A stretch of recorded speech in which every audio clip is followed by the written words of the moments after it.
Hey everybody, today we're going to answer a question from last week's video that the author Kemba Banton, who has a story in Long Hidden called Junie, that's an amazing story y'all should read, asked about the idea of raising the stakes.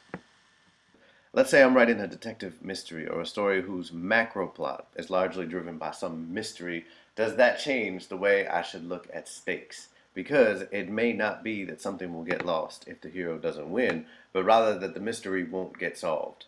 And that may have all kinds of consequences, but maybe not one hugely distinct loss. You know what I mean? Yes, I do. That's a great question. Let's take the murder mystery. What I was saying last week was that in order to raise the stakes well, we have to somehow use the action in the beginning or early middle to create an image of what will go wrong if the hero doesn't win, if everything that we hope will happen doesn't happen.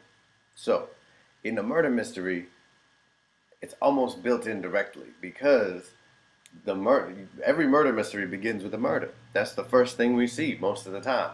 So the image of the murder itself is exactly what will happen if things go wrong, which is why the best murder mysteries have some really grotesque shit going on.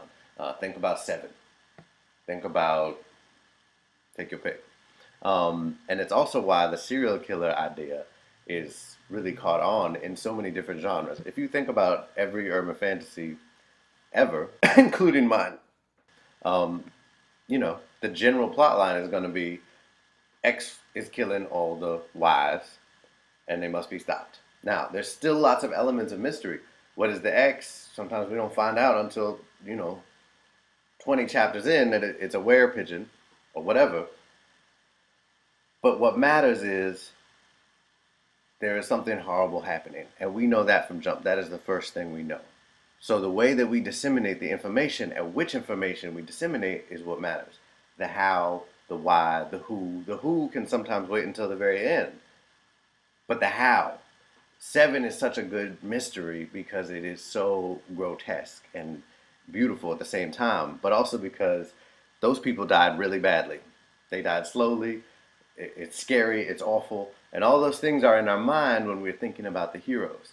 The other thing that makes Seven so great is that we care about the relationship, spoiler alert, that ultimately gets destroyed at the end. Like we really care about that couple. They're a beautiful couple.